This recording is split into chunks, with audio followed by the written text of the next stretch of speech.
मीठे बच्चे, यह ऑलमाइटी गवर्नमेंट है, बाप के साथ धर्मराज भी है, इसलिए बाप को अपने किए हुए पाप बताओ तो आधा माफ हो जाएगा। प्रश्न, राजधानी का मालिक और प्रजा में साहूकार किस आधार पर बनते हैं? उत्तर, राजधानी का मालिक बनने के लिए पढ़ाई पर पूरा ध्यान चाहिए। पढ़ाई से ही पद की प्राप्ति होती है। साहूकार प्रजा बनने वाले नॉलेज लेंगे, बीज भी बोएंगे यानी सहयोगी बनेंगे, पवित्र भी रहेंगे, लेकिन पढ़ाई पर पूरा ध्यान नहीं देंगे। पढ़ाई पर ध्यान तब हो जब पहले पक्का निश्चय हो कि हमें स्वयं भगवान पढ़ाने आते हैं। अगर पूरा निश्चय नहीं तो यहाँ बैठे भी जैसे बुट्टू है। अगर निश्चय है तो रेगुलर पढ़ना चाहिए, धारण करना चाहिए। गीत, नयनहीन को राह दिखाओ प्रभु। ओम शांति। कलयुग को अंधेर नगरी कहा जाता है क्योंकि सब आत्माएं ऊंचाई हुई है। ऐसे नहीं कि आंखों से अंधे हैं, तमो प्रधान बन गए हैं। हम सब आत्माओं का बाप वह परमात्मा है। जब हम सब आत्माएं वहां मूल वतन में रहती है तो जागती ज्योत है। सतयुग में है घर घर सोजरा, कलयुग में है घर घर अंधियारा। देवी देवता धर्म प्रायः लोप हो गया है। सब धर्म भ्रष्ट, कर्म भ्रष्ट है। अपने को देवता कहला नहीं सकते क्योंकि विकारी है। बाबा ने सावरकर का मिसाल बताया था। उनको कहा गया कि आदि सनातन तो देवता धर्म था, तुम फिर आदि सनातन हिंदू महासभा क्यों कहते हो? तो बोला, दादाजी हम लोग अपने को देवता कह नहीं सकते क्योंकि हम अपवित्र हैं।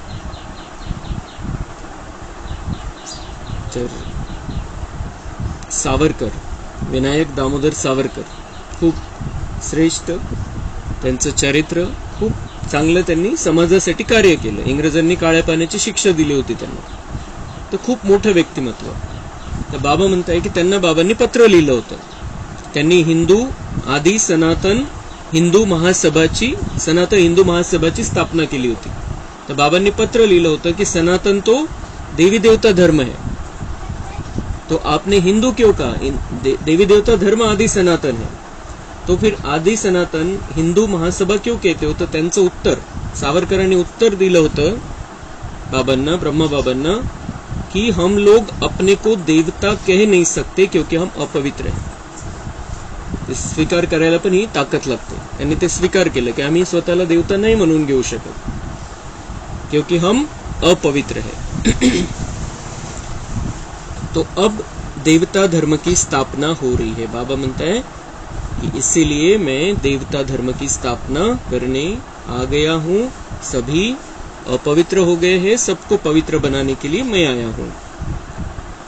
जैसे क्राइस्ट आया तो क्रिश्चियन थे नहीं, इस समय भी देवता धर्म है नहीं। ख्रिश्चन धर्माचा संस्थापक येशू ख्रिस्त जेव्हा या दुनियेमध्ये आला तेव्हा इथं ख्रिश्चन थोडी होते। तो आल्यानंतर मग त्याने ते ज्ञान दिलं, ते समजवलं त्यांना, आणि मग एक एक फॉलोअर होत गेले आणि परमधाम मधून ते आत्मा आले त्या धर्माच्या। तो ख्रिश्चन यहाँ पे नहीं थे। तर असंच बाबा म्हणतात मी पण देवी देवता धर्माची स्थापना करणार आहे। जेव्हा मी इथं येतो तेव्हा कोणी देवता नाही राहत। मग मी आल्या इथं ती जी पद्धत आहे ती परमधामवरून ते आत्मा येतात त्या धर्माचे, आणि इथं बाबा आपण जे इथं जन्म घेत इथं पोहोचलेलो आहे त्यांनाच बाबा कन्व्हर्ट करतो, त्यांनाच मनुष्यालाच देवता बनवतो इथं जे आहेत। इस समय भी देवता धर्म है नहीं, अब ब्राह्मणों की स्थापना हुई है। ब्राह्मण फिर देवी देवता होने हैं। परमपिता परमात्मा कहते हैं मैं हूँ देवी देवता धर्म की स्थापना करने वाला। माया की बॉन्डेज से छुड़ाने कल्प कल्प मैं आकर समझाता हूँ और आकर ब्रह्मा द्वारा देवता धर्म की स्थापना कराता हूँ. म्हणते मायेच्या बंधनामध्ये अटकले, अपवित्र झालेले, तर त्यांना सोडवण्यासाठी मी येतो, ब्रह्माच्या द्वारे ही देवता धर्माची स्थापना करतो. पहिले ब्राह्मण तयार करतो आणि मग हेच ब्राह्मण देवी देवता बनणार है. अब बाबा कहते हैं मैं आया हूं लक्ष्मी नारायण का राज्य स्थापन करने भारत में. ऐसे और कोई गीता सुनाने वाला कह न सके. भगवान ही कहते हैं, हे भारतवासी बच्चे, मैं आया हूं ब्रह्मा द्वारा देवता धर्म स्थापन करणे. परंतु ते कार्य तो करतोय आणि म्हणून त्याच्यामध्येच ती ताकद आहे की तो म्हणू शकतो की मी लक्ष्मीनारायणचं राज्य पुन्हा स्थापन करून देण्यासाठी आलेलो आहे. मी देवता धर्म पुनः स्थापन करून देतोय ब्रह्माच्या द्वारे, क्योंकि वो करने वाला है, वो करता है, उसका वो डायरेक्ट कार्य चल रहा है. बाबा म्हणता इसलिए दुनिया में ये बात कोई भी नहीं कह सकता है. पहले तो ब्रह्मा द्वारा ब्राह्मण चाहिए. देवताएं तो प्रारब्ध भोगते हैं, वह किसी का कल्याण नहीं करते. वह तो राजे लोग हैं. बाबा म्हणताय ते तर देवी देवता तर राजे, त्यांना तर राज्य देणार आहे मी, आणि ते कोणाचं कल्याण करणार नाही, कारण प्रत्येक जण तिथं प्रारब्ध घेऊन जाणार आहे. देवी देवतांना कोणाचं कल्याण करायचं नाहीये, कारण सगळे ज्यांचं ज्यांचं कल्याण झालेलं ते त्या दुनियेमध्ये, तर देवी देवता कोणाचं कल्याण करतील. तो बाबा म्हणते वो देवी देवता किसी का कल्याण नहीं करते. हम ब्राह्मण सबका कल्याण करने वाले हैं, हमारा बाबा सबका कल्याण करने वाला है. वहां संपत्ति बहुत है, माया होती नहीं, इसलिए उनको स्वर्ग कहा जाता है. म्हणजे संपत्ती पैसा ही माया नहीं है. बाबा म्हणते वहां संपत्ती बहुत है लेकिन माया नहीं है, विकार नहीं है. धनसंपदा तर खूप आहे, कल्पना नाही करू शकत इतकी आहे. त्याच्या तुलनेमध्ये आज तर काहीच नाही है या दुनियेमध्ये. तो वहां संपत्ति है लेकिन माया नहीं है, इसलिए वो स्वर्ग है. अब भारत नर्क है. और कोई भी गीता सुनाने वाले ऐसे कह न सके कि काम महाशत्रु है. इन पर विजय पाने से तुम स्वर्ग के मालिक बनोगे, भल तुम सारे भारत में जाओ. कोई भी ऐसा कह नहीं सकता क्योंकि खुद ही विकारी है. ते विकारांना सोडा, काम विकारामध्ये जाऊ नका. बाबा म्हणते भारत में ऐसे कोई कहता नहीं है क्योंकि वो खुद ही विकारों में जाने वाले हैं. उन विचारों को भी यह पता नहीं कि सबका अंतिम जन्म है. बाबा बतलाते हैं कि पहले तो इनका यह बहुत जन्मों के अंत का जन्म है जिसमें मैं प्रवेश करता हूं, अर्थात अब सारे सृष्टि का ही अंत है. इस एक जन्म के लिए तुम पवित्रता का बीड़ा उठाओ. यह कोई झूठ बात तो नहीं. महाभारी लड़ाई भी देख रहे हो, थोड़ी थोड़ी रिहर्सल होती रहेगी. बाबा म्हणता मैंने जो ये बात कही है कि अभी ये महाभारत लड़ाई का समय है, महाविनाश का समय है, तो अभी ये थोड़ी थोड़ी रिहर्सल तो देखते रहते हो तुम. आणि काल बघितली आपण, पावसाने पण रिहर्सल करून घेतली इथं म्हणजे खालच्या भागामध्ये जमनवाडी, दोंदलगाव, करंजगाव त्या भागामध्ये ढगफुटीसारखा पाऊस झाला. आणि आपल्याकडे तो अनुभव नाहीये या भागात, पण या भागात पण ती रिहर्सल झाली. आणि अशा वेगवेगळ्या प्रकारचे रिहर्सल आता सगळीकडे चालू आहे. रंगीत तालीम निसर्ग पण करून घेतोय, विनाशवाले सगळे करून घेत आहे, आणि सगळं मग ते एका वेळेला व्हायचंय. आपल्याला हिम्मत ठेवून पुढे चालायचं. आता बाबांशी कनेक्शन मध्ये खूप सुंदर अशा प्रकारची प्राप्ती करून घ्यायची, आणि जे काही होईल साक्षीदृष्टा होऊन बघायचंय. खूप स्थिर राहून आपण त्यावेळेला सगळ्यांना सकाश द्यायची. जे जे होईल ते होणार आहे, आणि ते कल्याणासाठी होणार आहे. तो बाबा म्हणता ये थोड़ी थोड़ी रिहर्सल तो होती रहेगी. बच्चों ने विनाश स्थापना का साक्षात्कार किया है, इससे सिद्ध होता है अंतिम जन्म है. और गीता सुनाने वाले ऐसे कह न सके कि यह अंतिम जन्म है, इसलिए पवित्रता का बीड़ा उठाओ. बाबा म्हणते हा शेवटचा जन्म आहे, म्हणून तुम्ही पवित्र राहा. पवित्रता को धारण करो, विकारों का त्याग करो. जे झालं ते झालं. आता तुम्हाला इथं या दुनियेमध्ये जन्म घ्यायचा नाही, आता स्वर्गामध्ये जायचंय. आता अंतिम जन्मामध्ये तुम्ही पवित्र रहा. गीता सुनाने वाले जानते ही नहीं है ये अंतिम जन्म है और इसके बाद नई दुनिया आने वाली है. त्यांना ते कल्पनेमध्ये नाहीये, त्यांना स्वप्नात सुद्धा वाटलं नाही कधी, आणि आपण सांगितल्यावर पण विश्वास नाही बसत. लेकिन भगवान हमें कहता है हर एक बात भगवान की सत्य है. तो तुम्हारा यह राजयोग है, तुम तपस्या करते हो राजाई के लिए. अब यह सच्ची कमाई करनी है. इस अंतिम जन्म में पत्थरनाथ से पारसनाथ बनते हो, बिल्कुल ऊंच पद पाते हो. जो हमारे पुराने बच्चे हैं जिनको माया ने भस्मीभूत किया है उन्हों को आकर जगाया है। बाबा म्हणतात तुम मेरे पुराने बच्चे हो, माया ने भस्मीभूत कर दिया था, लेकिन मैंने अब तुम्हें जगा दिया है, अब तुम जागती ज्योति बन रहे हो। बाकी कलयुग में सबकी ज्योति बुझ गई है, हमारी ज्योति आत्मा रूपी ज्योति जाग गई है, हम पुरुषार्थ कर रहे हैं और फिर परमधाम में बहुत सुंदर रीति से पहुंचकर, आराम से पहुंचकर सतयुग में आकर राज करना है।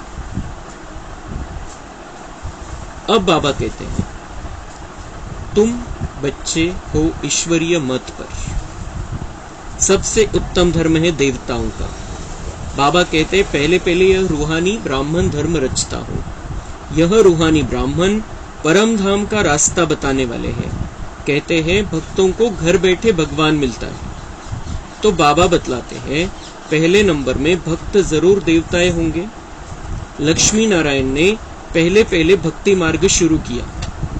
सोमनाथ का मंदिर उन्होंने बनाया। कितना साफ साफ बतलाते, किती क्लिअर। आपल्याला माहिती आहे सोमनाथचं मंदिर राजा विक्रमादित्याने बनवलं आणि बाबा क्लिअर सांगताय की या लक्ष्मी नारायणनी पहिले पहिले भक्ती मार्ग सुरू केला आणि त्यांनी सोमनाथचं मंदिर बनवलं।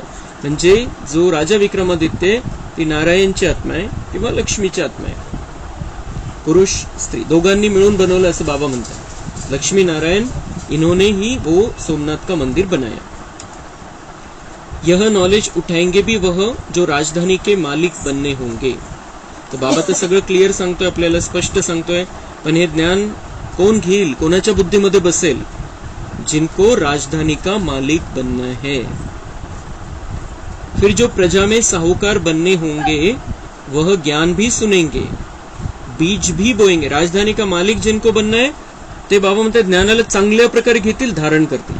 मग तिथं साहूकार ज्यांना बनायचंय वो ज्ञान भी सुनेंगे, बीज भी बोएंगे, म्हणजे सहयोग करतील, ज्ञान पण ऐकतील, सहयोग पण करतील, काही तन मन धनानी सहयोग पण करतील, लेकिन पढ़ाई ज्यादा नहीं पढ़ेंगे।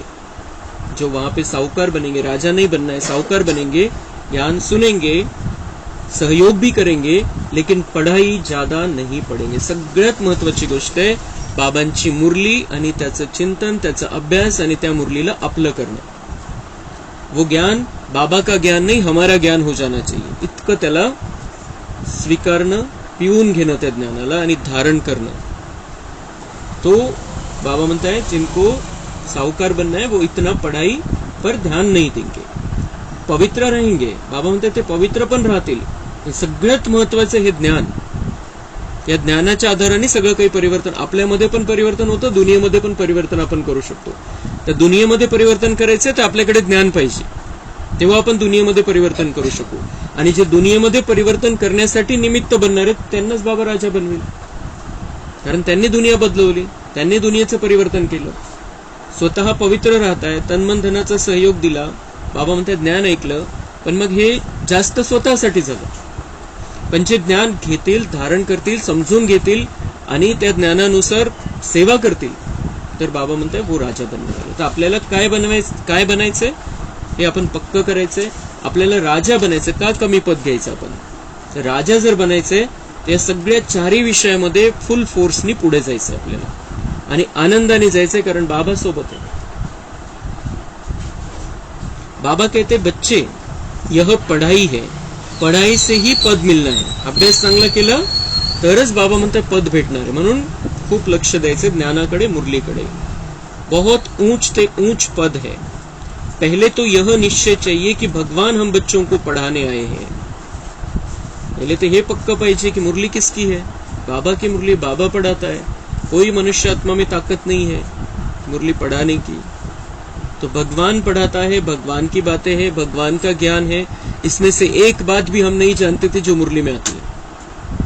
इसलिए कोई नहीं पढ़ा सकता है इस दुनिया में, मुरली कोई नहीं समझा सकता। ये भगवान प्रेरणा देता है, भगवान की ताकत रहती है, और इसलिए हम, और डायरेक्ट भगवान के शब्द हैं। तो भगवान पढ़ा रहा है, ये अगर पक्का है तो हम मुरली को महत्व देंगे। मुरली को महत्व देंगे, सुनने को भी, समझने को भी और धारण करने को। 3 टप्प्यामध्ये मुरली, ऐकणं, समजून घेणं आणि त्याला धारण करणं। बाकी हाँ, इस पढ़ाई से हम श्री कृष्ण बनेंगे। श्री कृष्ण पढ़ाता नहीं है, लेकिन इस पढ़ाई से हम श्री कृष्ण जैसे बनेंगे।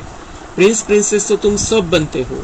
जिनको यह पूरा निश्चय नहीं, वह इस स्कूल में ऐसे बैठे रहते जैसे कोई गुट्टू। अगर निश्चय है तो रेगुलर पढ़ना है। बाबा म्हणता है बुद्धू जैसा नहीं, यहाँ पर तो पूरे निश्चय से बैठना है कि मुझे तो राजकुमार राजकुमारी बनना है। ये ज्ञान मैं ऐसे नहीं सुन रहा हूँ, मुरली में ऐसे नहीं सुन रहा हूँ, मैं इसलिए सुन रहा हूँ क्योंकि मुझे नई दुनिया में जाकर राजकुमार राजकुमारी बनना है। राजकुमार राजकुमारी के रूप में जन्म लेना है, फिर राजा बनना है। इसलिए मैं ये ज्ञान सुन रहा हूँ, इसलिए मैं ये मुरली सुन रहा हूँ, इसलिए मैं बाबा का बनाऊ। हा पक्का निश्चय पाहिजे, तेव्हा ती मुरली 3 टप्प्यामध्ये चालेल आपल्यामध्ये। तो अगर निश्चय है तो रेगुलर पढ़ना है, नहीं तो कुछ समझा नहीं है। ज्यांना निश्चय पक्का है, बाबा म्हणते वो ऑटोमेटिक रेगुलर पढ़ेंगे, रेगुलर मुरली सुनेंगे, रेगुलर समझेंगे। लेकिन अगर नहीं है रेगुलर, तो इसका मतलब कुछ समझा नहीं है। क्या समझा नहीं है? कि भगवान आया है, भगवान पढ़ाता है, और इस पढ़ाई से मैं देवी देवता बनने वाला हूँ, राजकुमार राजकुमारी बनने वाला हूँ। अपने बारे में विश्वास नहीं है, अपने पर ही विश्वास नहीं है। तो ये सारे निश्चय अपने पर भी और बाबा पर भी पक्का हमें करना है, उसमें ही हमारा कल्याण है। और हम देख रहे दुनिया की हालत, अंतिम समय की स्थितियां आ गई है, इसलिए हमें बहुत जोरदार पुरुषार्थ करना है और उसका मजा लेना है। यह अविनाशी प्रारब्ध मिलती है अविनाशी बाबा द्वारा। ब्रह्मांड अर्थात जहां आत्माएं अंडे मिसल रहती है, ब्रह्मांड का बरं म्हटलं जातं, वरती जे आहे ब्रह्मांड आपलं परमधाम, पण भक्ती मार्गामध्ये ब्रह्मांड म्हटलेलं आहे। तर आत्म्याचं कसं अंडाकार आहे, ज्योति आहे अंडाकार आहे, म्हणून त्याला अंड्यासारखी जशी काही आत्मा, तो इसलिए उसको भक्ति मार्ग में ब्रह्मांड नाम दे दिया है। वह सन्यासी लोग फिर ब्रह्म को ईश्वर कह देते हैं। ते ब्रह्म तत्वामध्ये राहणारे शिवबाबा नाही, तर तो ब्रह्म तत्व त्यालाच ईश्वर म्हणायला लागले। अब ब्रह्म तो है तत्व, परमपिता परमात्मा तो है शिव। वह लोग तो ब्रह्मो हम भी कहते, शिवो हम भी कहते रहते हैं, परंतु शिव तो है ब्रह्मा विष्णु शंकर का रचयिता। कहते हैं ना भागीरथ ने गंगा लाई, वह यह भागीरथ मनुष्य है। नंदीगण तो फिर जानवर हो गया, उन्होंने गौशाला अक्षर सुना है तो फिर बैल को रख दिया है। मंदिरों में भी राइट चित्र है लक्ष्मी नारायण सीताराम के। बस यह है ऊंच ते ऊंच जो प्रारब्ध भोगते हैं। प्रजा भी प्रारब्ध भोगती है। Lakshmi Narayan the first the second third, 8 बादशाही चलती है, बच्चे राज्य करते हैं। सीताराम का भी ऐसे चलता है। लक्ष्मी नारायणच्या 8 गाद्या, पहिले लक्ष्मी नारायण त्यांचे मुलं गादीवर बसतील, नंतर तसंच चालेल। मग राम सीतेचं पण तसंच, ते परंपरेने चालतं। पण तिथं सगळे पवित्र होते, ती स्थिती होती, ती लेवल होती, म्हणून गादी मिळत गेली। पण इथं आपण बघतोय जर परंपरेने राजकारण करायचं ठरवलं, आपल्या घरामध्येच द्यायचं ठरवलं तर काय हाल होतात ना। आपल्या घरातलंच वारसदार द्यायचं ठरवलं तर मग त्याची हालत आपण बघतोय, सगळं काय झालेलं राजकारण। लेकिन वहां पर बच्चे ही राज करते हैं, तिथं वंश परंपराच आहे। लक्ष्मी नारायण त्यांचा मुलगाच पुन्हा गादीवर बसेल, सीताराम त्यांचा मुलगाच गादीवर बसेल, त्यांच्या 12 गाद्या अशा चालतील। तिथं पवित्रता आहे, ती श्रेष्ठता आहे, ती लेव्हल आहे। घरामध्ये त्याचे त्यांचं जे राहण्याचं स्थान आहे ते बिलकुल खूप हायेस्ट लेवलची तिथं पवित्र एनर्जी आहे, आणि म्हणून ते राज्य करतात। इथं ती स्थिती नाही। आत्मा काली होती है, बाकी कोई काला मुंह थोड़ी होता है। इस समय सब आत्माएं काली है। हम सब बंदर थे, अब बाबा ने हमको अपनी सेना बनाया है, अब रावण पर जीत पा रहे हैं। रामायणामधलं उदाहरण बाबा म्हणता है कि राम ने वानर सेना लेकर रावण को हराया। तो बाबा म्हणता है ऐसे ही हमारे में भी विकार थे, और बाबा हमको मंदिर लायक बना रहा है, हमारे विकारों को जीतने का हमें रास्ता बता रहा है, विकारों पर विजय प्राप्त करने का तरीका बता रहा है, शक्ति दे रहा है, और हम सब मिलकर अब रावण को हराने वाले हैं।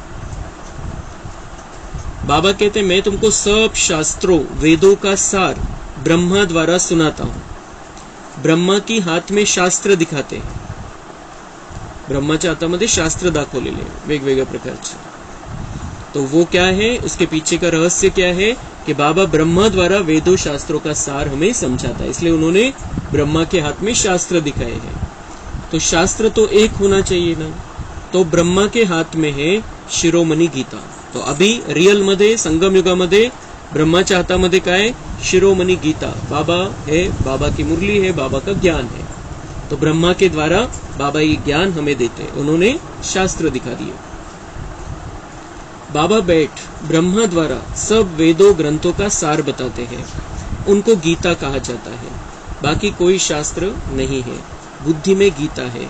गीता में भगवान वाच है कि काम महाशत्रु है, तो गीता सुनाने वालों को भी कहना चाहिए कि इन पर जीत पहनो तो स्वर्ग के मालिक बनेंगे.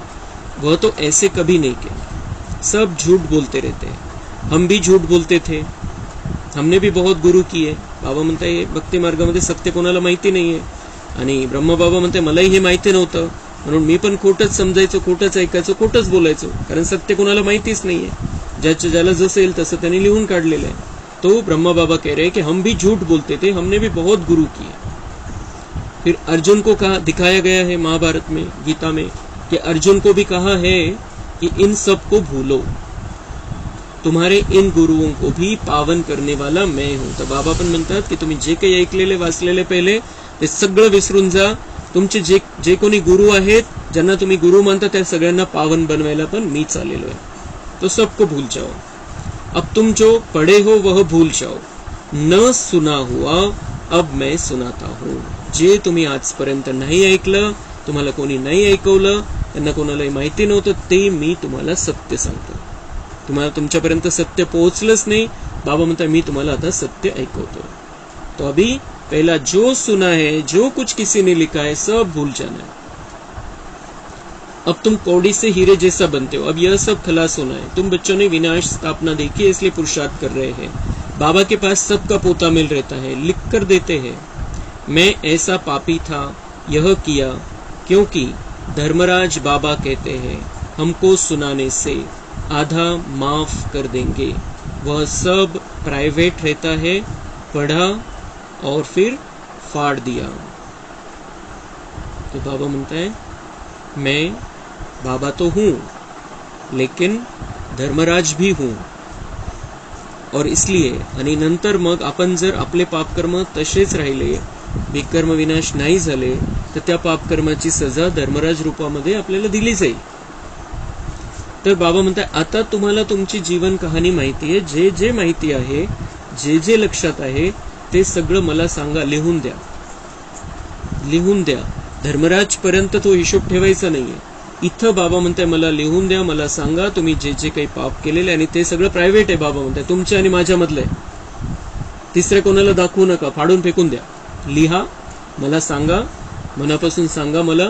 आणि तुम्ही जे काही पाप केलेले, जे काही चुकलेले, जे चुकलेले, कोणाविषयी वाईट भावना ठेवली, कोणाला वाईट बोलले, ते सगळं जे जे काही लक्षात आहे, आणि त्याचं काही जास्त टेन्शन घेऊन नाही, खूप आरामात, क्या हे झालेलं आहे, झालेलं आहे, झालेलं आहे. आणि ते आनंद कशासाठी, की हा ये भी देणार आहे काय, ये भी देणार आहे काय. एखादा जो खूप इमानदार असतो, त्याच्याकडे जर जमा असतील, पैसे भरपूर आले असतील, तर तो किती आनंदामध्ये चेक करतो की माझं कोणाकोणाचं देणं राहिलेलं आहे, ते दिलं म्हणजे मी मोकळा, ते दिलं म्हणजे मी मोकळा होऊन जाईल.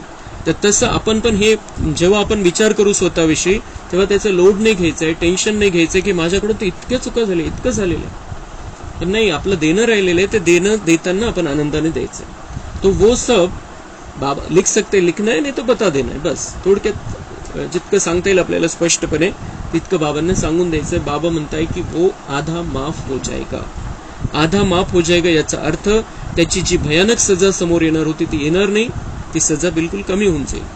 आणि बाबांनी सांगितलेलं आहे की मैं सूली को काटा बना दूंगा. फिर सजा तर येईल, असं नाही की काही येणार. आपण बाबांना सांगितलं, माफी मागितली म्हणजे त्याची सजा येणार नाही असं नाही. सजा येईल समोर, पण थोडीशा रूपामध्ये येईल, ज्याला आपण सहजपणे भोगून घेऊ. बाबा मदत करेल, बाबा शक्ती देईल. आणि खूप चांगला उपाय, कारण नंतर तर जर राहिलेले असतील ते पापकर्म शिल्लक राहिले असतील, तर ते नंतर तर त्याची सजा भोगणंच आहे, आणि ती जास्त मोठ्या रूपामध्ये येईल, मग व्याजासहित भोगावी लागेल. आता तर बाबा म्हणते 50% कन्सेशन आहे सजेमध्ये, 50% सूट आहे तुम्हाला, आणि 50% जर सजा राहिली तर त्याचं रूप किती राहून जाईल. इसलिए हमें बाबा को बता देना है मेरे से ये हुआ है, ये हुआ है, मैंने इसके बारे में गलत भावना रखी, उसके बारे में रखी. आणि ते काही जास्त नसतात, 5 ते 10 जण असतात ज्यांच्याशी आपले खूप जास्त मोठे हिशोब आहे, जास्त नाही. आणि त्या सगळ्यांना आपण माफ करून टाकायचंय, त्यांच्याकडून पण माफी मागून घ्यायची आणि बाबांना स्पष्टपणे सांगून द्यायचं कि अब आज के बाद नहीं, आज तक ये हुआ है, आज के बाद नहीं होगा. तो बाबा आधा माफ कर देगा. उसकी जो सजा आने वाली है, कारण थोडीशी जरी चुकीची भावना ठेवली, थोडंसं जरी कोणाला बोलले आपण, कोणाला धमकी दिली, कोणाला बोललो की मैं बदला लेके दिखाऊंगा तुला याची अद्दल घडेल वगैरे वगैरे, जे जे काही बोललेले हे सगळं पाप केलेलं आहे आपण. तो वो सब बाबा को स्पष्ट रीति से बता देना है. जो जो किया, जो जो हमें ध्यान में है, 5 साल के बाद का हमें ध्यान में रहता है, 5 वर्षापासूनचं पुढचं, तर ते बाबांना सांगायचं आहे, खूप आनंदाने सांगायचं आहे जो भी किया है, क्योंकि हमें वो देना है हमें. इसलिए वो बहुत प्यार, कारण आपण जर जास्त विचार करायला लागलो त्याचं ते टेन्शन वाढत जाईल आपलं. अरे हे झालेलं, तर तसं नाही. खूप आनंदाने, कारण बाबा प्रेमाचा सागर आहे, दयेचा सागर आहे. तो ऐकून घेईल, तो नाराज होणार नाही आपल्यावरती, तो रागावणार नाही. तो खूप शांततेने, खूप प्रेमाने आपलं ऐकून घेईल आणि आपल्याला माफ पण करेल आणि शक्ती पण देईल पुढे होऊ नये तसं म्हणून. पण खूप मनापासून द्यावं लागेल आपल्याला.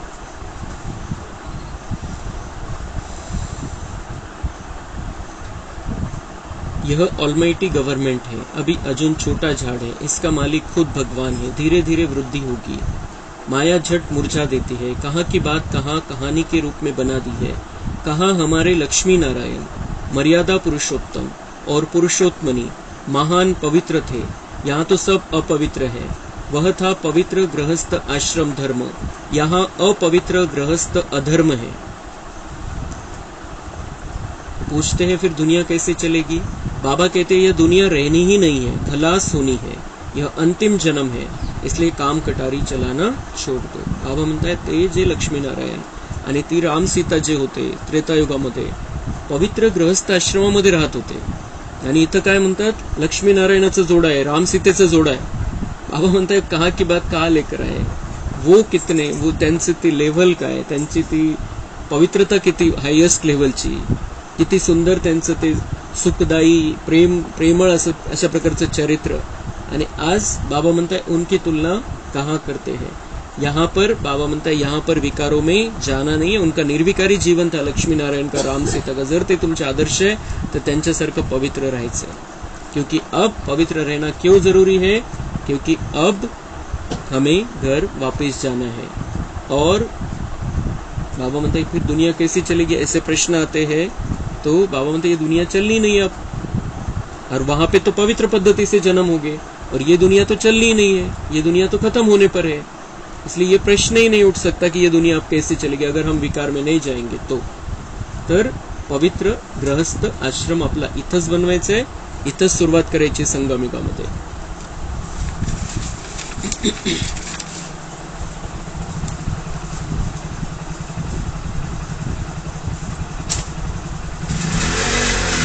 यह जो कहते हैं ऋषि मुनि आदि त्रिकालदर्शी थे, लेकिन जब जगत मिथ्यम कहते हैं तो फिर त्रिकालदर्शी कैसे होंगे. बाबा म्हणतात ऋषी मुनींना काय म्हणतात, त्रिकालदर्शी होते, त्यांना सगळं समजत होतं. पण ते काय म्हणतात, हे जगत मिथ्यम म्हणजे जग नाहीच आहे, हे चांगलं नाहीच आहे, ही चीची दुनिया आहे, या कागविष्टा समान सुख आहे, अशा प्रकारचे त्यांचे शब्द होते दुनियाविषयी. तो बाबा म्हणते उनको त्रिकालदर्शी कैसे कहेंगे. वो जानते ही नहीं स्वर्ग था इस दुनिया में, वो जानते ही नहीं सतयुग में कैसे रहते थे लोग. खूब बहुत सुंदर सुखदायी वो दुनिया थी, वहां दुख का नाम निशान भी नहीं था. तो वो ये बात नहीं जानते, तो उनको त्रिकालदर्शी कैसे कह सकते. दुनिया का सत्य नहीं जानते हैं जी. जे पूर्ण 5000 देवता म्हणतात की लाखो वर्षाचं त्यांना माहिती, 5000 वर्षाची दुनिया आहे, त्यांना 5000 वर्षाचं सगळं माहिती नाही. तो बहुत गपोड़े लगाए हैं. कहते हैं फलाना निर्वाण धाम गया, यह भी गपोड़ा. ये निर्वाण धाम गया, वो उधर गया, इतने मोक्षक हो गए, सब गपोड़े हैं. बाबा म्हणते मेरे पास तो कोई आया ही नहीं, आ भी नहीं सकता जब तक मैं लेने को नहीं आऊं. सबको पार्ट बजाकर यहाँ हाजिर होना है. सबका गाइड बाबा है. बाबा किसी से भक्ती छुड़ाते नहीं, हेच आपण समजून घ्यायचं. बाबा किसी से भक्ति छुड़ाते नहीं. जब तक परिपक्व अवस्था नहीं है तो भल भक्ति करते रहे. ज्ञान भी ले रहे हैं, बाबा म्हणते हैं पक्के नहीं है, अगर बाबा पर निश्चय पक्का नहीं है तो भक्ति करते रहो. लेकिन बाबा भी नहीं कहता है कि भक्ति छोड़ दो, हमें भी नहीं कहना है किसी को कि भक्ति छोड़ दो, तुम ये काय करता है. जेव्हा ज्ञान बुद्धीमध्ये जातं आणि जेव्हा बाबा समजतो, जेव्हा बाबावरती निश्चय पक्का होतो, तेव्हा ऑटोमेटिक त्या भक्तीच्या गोष्टी सुटून जातो। छुड़ानी नहीं है हमें किसी से भी भक्ति, परिपक्व नहीं है इसलिए भक्ति चालू है। तो परिपक्व हो जाएंगे तो भक्ति ऑटोमेटिक छूट जाएगी। अच्छा, मीठे मीठे सिक्के लदे बच्चों प्रति माता पिता बाप दादा का याद प्यार और गुड मॉर्निंग। रूहानी बाप की रूहानी बच्चों को नमस्ते। हम रूहानी बच्चों की रूहानी बाप दादा को याद प्यार गुड मॉर्निंग नमस्ते। वाह बाबा वाह, शुक्रिया बाबा शुक्रिया। धारणा के लिए मुख्य सार है, इस अंतिम जन्म में पवित्रता की प्रतिज्ञा कर पान का बीड़ा उठाना है। आत्मा को काले से गोरा सतो प्रधान बनाने का पुरुषार्थ करना है। अविनाशी प्रारब्ध बनाने के लिए निश्चय बुद्धि बन पढ़ाई रेगुलर पढ़नी है। बाकी जो अब तक पढ़ा है वह बुद्धि से भूल जाना है। भक्ति मार्ग का जो अब तक पढ़ा है वो बुद्धि से भूल जाना है। वरदान है, विजय के उमंग उत्साह द्वारा ना उम्मीदों को उम्मीदों में परिवर्तन करने वाले निश्चय बुद्धि भव। अगर निश्चय अटूट है तो विजय सदा है ही। विजय का उमंग उत्साह सदा रहे, ना उम्मीदी के संस्कार न हो। बाबा म्हणते अगर निश्चय पक्का है, मैं कल्प कल्प की विजयी आत्मा हूँ, मैं बाबा का बच्चा हूँ, भगवान मेरा बाप है, ये अगर निश्चय पक्का है तो विजय सदा है ही। उमंग उत्साह सदा रहे, ना उम्मीदी के संस्कार न हो। निराश कधीच नाही व्हायचंय, उदास कधीच नाही व्हायचंय। आपण कोणत्याच गोष्टीमध्ये नाही व्हायचंय, ज्ञानाच्या गोष्टीमध्ये पण नाही, धारणेच्या गोष्टीमध्ये पण नाही, आणि आपल्या परिवारामध्ये काही प्रॉब्लेम असेल, आपल्या तब्येतीमध्ये काही प्रॉब्लेम असेल, निराशा आणि उदासी बिल्कुल तिला झिरो करून टाकायचं, समाप्त करून टाकायचं।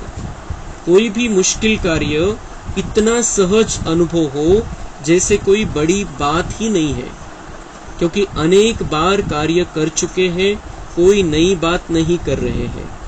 कोणतीही मुश्किल, कोणताही प्रॉब्लेम, कशाही बाबतीत, कशाही प्रकारचा, बाबा म्हणताय कभी भी निराश उदास नहीं होना, क्योंकि कोई बड़ी बात नहीं है और बड़ी बात भी नहीं है और प्रैक्टिस भी है हमको। कितने बार ये कल्प रिपीट हुआ है, कितने बार वो प्रॉब्लम हमारे सामने आई है, कितनी बार हमने बाबा के साथ में रहकर उस प्रॉब्लम को मिटाया है। तो कोई भी प्रॉब्लम आए तो बाबा का हाथ, जो पक्के बच्चे नहीं होते हैं, निश्चय कम होता है, उनका बाबा से हाथ छूट जाता है। लेकिन कोई प्रॉब्लम है, उसी समय हमें बाबा की और भी ज्यादा जरूरत है, आणि त्यावेळेला बाबा खूप मदत करतो, फक्त आपल्याला बाबांचं बोट घट्ट पकडून ठेवावं लागतं। लेकिन कुछ बच्चे जिनका निश्चय पक्का नहीं है, उनका उसी समय बाबा से हाथ छूट जाता है। इसलिए बाबा ये पक्का करा रहे हैं कि तुम्हें निश्चय बुद्धि बनकर रहना है, विजय तुम्हारी ही है। थोड़ा वेळ तो होईल, परीक्षा तो होईल आपली,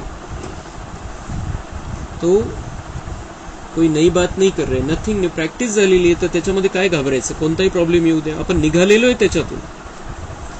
इसलिए ना उम्मीदी का नाम निशान भी न रहे, कोई भी स्वभाव संस्कार में यह संकल्प न आए कि पता नहीं यह परिवर्तन होगा या नहीं, है ही सदा के विजयी। भगवान का वरदान है हमें कि हम विजयी आत्माएं हैं। सिर्फ हमारे मन में नकारात्मक संकल्प नहीं आने चाहिए कि ये होगा या नहीं होगा, मैं इसमें से निकलूंगा या नहीं निकलूंगा, मैं विजयी बनूंगा या नहीं बनूंगा। बाबा म्हणतात अशा प्रकारचे संकल्प येणं म्हणजे तुम्ही स्वतःला शाप देताय, आणि तुमचा शाप पण फलीभूत होतो आणि वरदान पण फलीभूत होतो।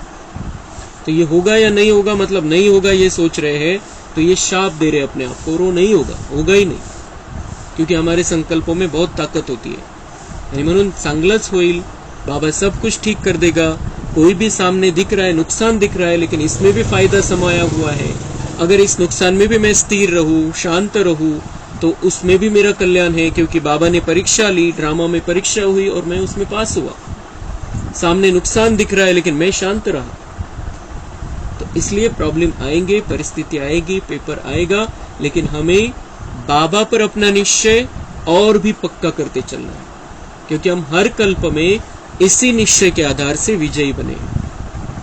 आपले शेवटची स्टेप, शेवटची लेवल हीच आहे, निश्चय बुद्धि विजयंती और संशय बुद्धि विनश्यंती. अगर हमें अपने आप पर संशय आ गया, बाबा पर संशय आ गया, ड्रामा पर संशय आ गया, तो विनाश निश्चित है. और जिनका यहाँ पर ज्ञान मार्ग में विनाश होता है वो त्रेता युग में पहुंच जाते हैं, प्रजा में आ जाते हैं.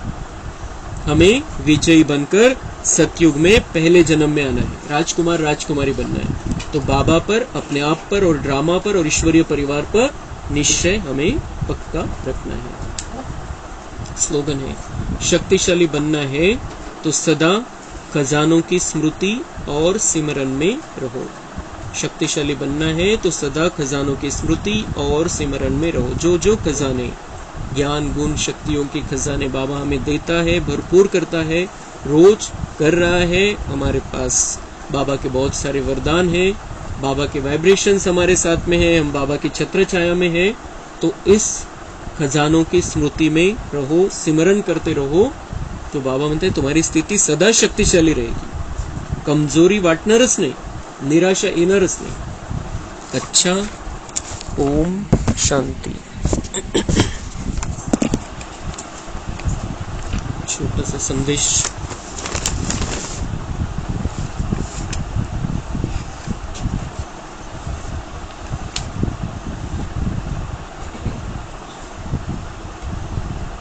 आज जब वतन में गई तो जाते ही क्या देखा कि शिव बाबा और अपना ब्रह्मा बाबा दोनों आपस में बैठे थे. शिव बाबा भी अपना ही है, पण दादी म्हणताय अपना ब्रह्मा बाबा. का बरं म्हटलं असेल, कारण ते फ्रेश गेलेले होते, तिथून सोडून गेलेले होते सूक्ष्म वतन मध्ये. तो दोनों आपस में बैठे थे और उसके सामने जैसे एक छोटी पहाड़ी बनी हुई थी. वह क्या थी? क्या देखा कि ढेर के ढेर पत्र थे. त्या पत्रांचा डोंगर होता, दादींनी बघितलं तिथं. तो इतने पत्र थे जैसे कि पहाड़ी बन गई थी. जैसे ही हम पहुंची तो ब्रह्मा बाबा ने हमको देखा और कहा कि ईशु कहाँ है. इतने पत्र हो गए. ब्रह्मा बाबाने दादींना बघताच विचारलं की ईशू कहाँ आहे. ईशू दादी बाबांचं जे काही पत्र आलेले असतील, बाबांचं ऑफिस सांभाळायच्या त्या, आणि जे बाबांच्या नावाने पत्र यायचे, बाबांसाठी पत्र यायचे, त्या पत्रांचं उत्तर बाबा त्यांच्याद्वारे द्यायचे. म्हणून मग तिथं जे पत्र होते, गुलजार दादींना बघितलं तर ब्रह्मा बाबाने त्यांना विचारले ईशू कहाँ है, इतने पत्र आ गए सूक्ष्म वतन मध्ये. तो मैंने कहा बाबा मैं आई हूँ. दादी म्हटले मी आलेले एकटे. तो बाबा ने कहा ईशु बच्ची को भी साथ लाई हूं ना, देखना ईशु बच्ची मैं 2 मिनिट में इतने सारे पत्र पूरे कर देता हूं. 2 मिनिटांमध्ये ईशु दादी आल्या की 2 मिनिटांमध्ये आम्ही त्यांचं उत्तर देऊन टाकतो. तो शिव बाबा तो साक्षी होकर मुस्कुरा रहे थे. तो इतने में देखा कि ईशु बहन भी वहां इमर्ज हो गई. शिव बाबा तर बघत होते गंमत त्यांची काय चाललेलं आहे. ईशु दादी पण तिथं प्रगट झाल्या. ईशु का चेहरा बिल्कुल ही शांत था. आले आता, त्यांना प्रगट केलं बाबांनी. उनका चेहरा शांत था. त्यांना माहिती इथं काय होणार आहे, आता इथून कोणतं पत्राचं उत्तर द्यायचं. तो बाबा ने कहा बच्ची क्या सोच रही हो, आज तो पत्रों का जवाब देना है. ब्रह्मा बाबा त्या संगम युगातल्या मोड मध्ये आलेले होते. तो त्या संगम युगातले खाली साकार वतनच्या मोड मध्ये. तो आज तो पत्रों का जवाब देना है. ईशु दादींना बघून ब्रह्मा बाबा म्हटले की ये इन पत्रों का इतने सारे पत्र हो गए, इनका जवाब देना है. आणि त्यांनी शेवटच्या दिवशी सुद्धा सगळ्या पत्रांचे उत्तर देऊन आलेले होते ब्रह्मा बाबा. शेवटच्या दिवशी सुद्धा सगळे, जेवढे काही एक पण पत्र ठेवलं नव्हतं ज्याचा रिप्लाय दिलेला नाही. तर हे आपण कोणाचे काहीही आलं आपल्याला तर प्रतिसाद आपण द्यायचा. कोणाचं काहीही प्रश्न आपल्यापर्यंत आला, कोणी काहीही आपल्याला सांगितलं तर आपण रिप्लाय द्यायचा आहे. तो ये बाबा ने करके सिखाया. तो आज तो पत्रों का जवाब देना है. उसी समय जैसे साकार वतन का संस्कार पूर्ण रीती इमर्ज था. कोणता संस्कार प्रगट झाला होता ब्रह्मा बाबा मध्ये, जसं काही ते खालीच आहे मधुबन मध्ये, पांडव भवन मध्ये. तो मम्मा खड़ी होकर देख रही थी. मम्मा पण गम्मत बघत होती त्यांची. तो इतने में ही शिव बाबा ने ब्रह्मा बाबा को कहा. मग शिव बाबा ब्रह्मा बाबांना म्हणताय आप कहाँ हो, वतन में बैठे हो. मग बाबांना स्मृती आली, अरे अपन तो ऊपर है. फिर 1 सेकंड में ही रूप बदल गया. म्हणजे ब्रह्मबाबांचं काय झालं की त्यांनी संपूर्ण स्थिती बनून कमरा बदलला, फक्त ही स्थिती त्यांची की मैं यहां से वहां पर चला गया हूं, मैं हूं मैं यहां से वहां, फक्त तिथं हाडामासाचं शरीर नाही. या स्थितीमध्ये ब्रह्मबाबा तिथं होते आणि आजपर्यंत ती स्थिती आहे. त्यांना काही फरक नाही वाटत, फक्त हाडामासाचं शरीर नाही राहिलेलं आहे. तो बाबा ने कुछ कहा नहीं, एकदम डेड सायलेन्स हो गए. मग बाबा शांत झाले. लक्षात आलं त्यांना कि हम वतन में बैठे, ऊपर बैठे, लेकिन पुनः मग इतने में बाबा ने मुझे कहा कि बच्ची यह पत्र खोलकर देखो. मग पुन्हा, कारण बच्चांना उत्तर द्यायची बाबांचे संस्कार होते की उत्तर तर द्यायचंय. मग गुलजार दादींनी सांगितलं की पत्र उघडून बघा. मैंने कहा बाबा पत्र तो ढेर है. दादी म्हटली इतके पत्र है. तो बाबा ने कहा बच्ची इसमें तो 1 सेकंद लगेगा क्योंकि सभी में एक ही बात है. एका सेकंदामध्ये उत्तर देऊन टाकू बाबा म्हणतात, क्योंकि सब में एक ही बात लिखी होगी. काय की आम्हाला सोडून गेले, उलन ऐसे कैसे चले गए, बिना बताए बिना छुट्टी लिए, अशा प्रकारचे त्याच्यामध्ये असतील आणि म्हणून सगळ्यांना उत्तर देऊ आपण. एकच उत्तर, एकच सेकंदामध्ये उत्तर होऊन जाईल. तो क्योंकि सभी में एक ही बात है. इसके बाद बाबा ने सुनाया कि सभी पत्रों में बच्चों के उल्लंघने ही है. अब देखना बाबा बच्चों को रिस्पॉन्ड करते हैं. देखना 1 सेकंड में भी सभी को जवाब दे देता हूँ. फिर बाबा ने लाल अक्षरों में यहाँ मौफिक ही पत्र लिखा था. पत्र काय लिहिलं मग बाबांनी सगळ्यांना? ब्राह्मण कुलभूषण स्वदर्शन चक्रधारी नूरे रत्नों बच्चों प्रति समाचार यह है कि सभी बच्चों के उल्लंघनों के पत्र सूक्ष्म वतन में पाए. तुमचे सगळ्यांचे उल्लंघने प्राप्त झाले मला, कि ऐसे छोड़ के चले गए, ऐसे कैसे गए, छुट्टी नहीं ली. तो रिस्पॉन्ड में बाप दादा बच्चों को कह रहे हैं कि ड्रामा की भावी के बंधन में सर्व आत्माएं बंधी हुई है. उत्तर बाबांचं कि ब्रह्मा भी नहीं रुक सकता, तो फिर इस दुनिया में कौन रुक सकेगा. ड्रामा के भावी के बंधन में सर्व आत्माएं बंधी हुई है. जिसका जहां तक जितना पार्ट है उतना ही वो वहां पर रुक सकती है. तो ब्रह्मा भी बंधा हुआ है ड्रामा में. सभी पार्ट बजा रही है. या ड्राम्यामध्ये प्रत्येकाचा पार्ट आहे. प्रत्येक आत्मा बांधली गेलेली माझ्या सहित. ब्रह्मा बाबा म्हणतात उसी ड्रामा के मीठे मीठे बंधन अनुसार. तर ते बंधन कसं आहे? बाबा म्हणतात ये गोड गोड बंधन आहे हे. उसी मीठे मीठे बंधन अनुसार आज अव्यक्त वतन में पार्ट बजा रहा हूं. माझा आता तिथला पार्ट संपला आणि मी इथून पार्ट बजावतोय. सभी बच्चों को दिल व जान सिक व प्रेम से अव्यक्त रूप से याद प्यार बहुत बहुत स्वीकार हो. जैसे बाप की स्थिति है वैसे बच्चों को स्थिति रखनी है. जैसे बाप की स्थिति है वैसे बच्चों को ड्रामा को स्वीकारना है. जसं ब्रह्मबाबाने इतकं सहजपणे त्या ड्राम्याला स्वीकारलं, तसंच बाबा म्हणतात तुम्हालाही स्वीकारायचंय, तुम्हालाही अचल अडोल राहायचंय आणि फरिश्ता स्थितीमध्ये राहून कार्य करू शकतो आपण, इथं पण कुठं पण. यह है बाप दादा का पत्र. फिर बाबा को हमने भोग स्वीकार कराया. बाबा बोले बच्ची आज कुछ नए बच्चे भी आए हैं, पहले मैं उन्हों को खिलाता हूँ. फिर वतन में बाबा ने सभी बच्चों को इमर्ज किया. बाबा जल्दी जल्दी एक एक को दृष्टि भी दे रहे थे, हाथों से गिट्टी भी खिला रहे थे. लेकिन एक एक को 1 सेकंड भी जो दृष्टि दे रहे थे उस दृष्टी में बहुत कुछ भरा हुआ था. तर ही दृष्टी खूप महत्वाची आहे. आपण पण वतनमध्ये जाऊन बाबांकडून ही दृष्टि घ्यायची. 1 सेकंद, दादी म्हणता 1 सेकंद भी बाबा ने जो दृष्टि दी उसमें बहुत कुछ भरा हुआ था. आपण स्वतःला फरिश्ता रूपामध्ये वरती घेऊन जायचंय. आपलं संपूर्ण शरीर फरिश्ता शरीर तिथं विराजमान आहे. आपण असा विचार करायचा इथला फरिश्ता ड्रेस सोडला आणि तो फरिश्ता ड्रेस धारण केला, मी बाबांच्या समोर आहे. बाप दादा संपूर्ण अव्यक्त रूप फरिश्ता त्यांच्या समोर मी आहे आणि ते मला दृष्टी देत आहे आणि त्या दृष्टीमधून मला शांती मिळते, शक्ती मिळते. बिल्कुल ते किरण, पॉवरफुल किरण आपल्यामध्ये घ्यायची. तो इस तरीके से हमें अभी भी ब्रह्मा बाबा से बहुत कुछ मिल सकता है. और ब्रह्मा बाबा अकेला नहीं है, ब्रह्मा बाबा और शिव बाबा दोनों साथ में है.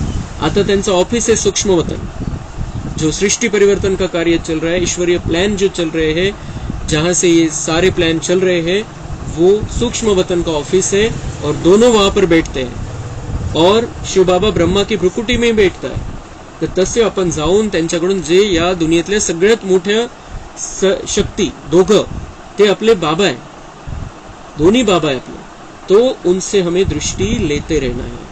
हे यातून एका लाइन मधून आपल्याला हे शिकता येतं कि वो जो दृष्टि थी 1 सेकंड की, उसमें बहुत कुछ भरा हुआ था, तो हमें जो चाहिए वो हम ले सकते हैं अभी भी वहां पर जाकर। ते किरणांच्या रूपामध्ये बघायचंय, स्वतःला ते फरिश्ता स्थितीमध्ये घेऊन जायचंय। फिर बाबा ने एक दृश्य दिखाया, जैसे एक चक्र के अंदर बहुत चक्र दिखाई पड़े, गोल गोल राउंड, ते जसं एक भूलभुलैयाचा खेळ पण असतो आणि ते एक दाखवतात की याच्यामधून बाहेर पडून दाखवा, या राउंड मधून बाहेर पडून दाखवा, तो एक खेळ असतो। तो चक्र का ढंग ऐसे बनाया था कि उस चक्र से निकलने के 4-5 रास्ते दिखाई पड़े, दिसत होते की इथून बाहेर पडतील, तिथून बाहेर पडतील, तिथून बाहेर पडता येईल, परंतु निकल न पाए, कोई भी उस चक्र से निकल न पाया, असं दाखवलं दृश्य। सिर्फ ब्रह्मा बाबा का यह दिखाया कि चक्र में चलते चलते पॉइंट 0 पर खड़े हो गए, निकले नाही। फक्त ब्रह्मा बाबांचं दाखवलं की ते पोहोचले तिथं, त्या शेवटच्या टोकावरती की आता बाहेर निघता येईल, पण ब्रह्मा बाबांनी पण तिथं थांबून घेतलं। त्यांना रस्ता सापडला बाहेर निघायचा, पण त्या 0 पॉइंटवर येऊन ब्रह्मा बाबा पण थांबले, ते पण निघाले नाही त्याच्यापासून बाहेर। तो बाबा ने समझाया कि यह है ड्रामा का बंधन। तो भले ही शक्ति है, ब्रह्मा बाबा में शक्ति ड्रामा को तोड़ देने की, ड्रामा के बाहर जाने की, शिव बाबा में तो है ही है, लेकिन ब्रह्मा भी वैसा बन गया है, ब्रह्मा में भी वो शक्ति आ गई है कि वो ड्रामा के बंधन को तोड़ सकता है, लेकिन उन्होंने उसे मीठा बंधन माना है सबके कल्याण के लिए। तो यह है ड्रामा का बंधन। ब्रह्मा भी ड्रामा के चक्र से निकल नहीं सकते, क्योंकि उन्होंने भी अपने आप को ड्रामा अनुसार बांध लिया है उसमें, इसलिए वो भी ड्रामा के बाहर नहीं जाते हैं। ड्रामा के बंधन से कोई भी निकल नहीं सकता। उस 0 पॉइंट तक पहुंच गए, लेकिन फिर भी ड्रामा का मीठा बंधन है। आपल्याला हा जो ड्रामाचा धडा आहे हा खूप पक्का करून घ्यायचा आहे। ब्रह्मा बाबा आणि शिवबाबा पण स्वतःला ड्रामामध्ये बांधून घेतो, तर आपण कोण आहे? तो हमें भी ड्रामा की हर सीन को एक्सेप्ट करना है। क्यों हुआ, क्या हुआ, ऐसा नहीं होना चाहिए था, हे सगळं सोडून द्यायचं हे विषय। अब मुझे क्या अच्छे से अच्छा करना है लक्ष्मी नारायण बनने के लिए, उस लेवल तक पहुंचने के लिए एवढाच विचार करायचा। अच्छा, ओम शांति। कम बोलो, धीरे बोलो, मीठा बोलो, सत्य बोलो।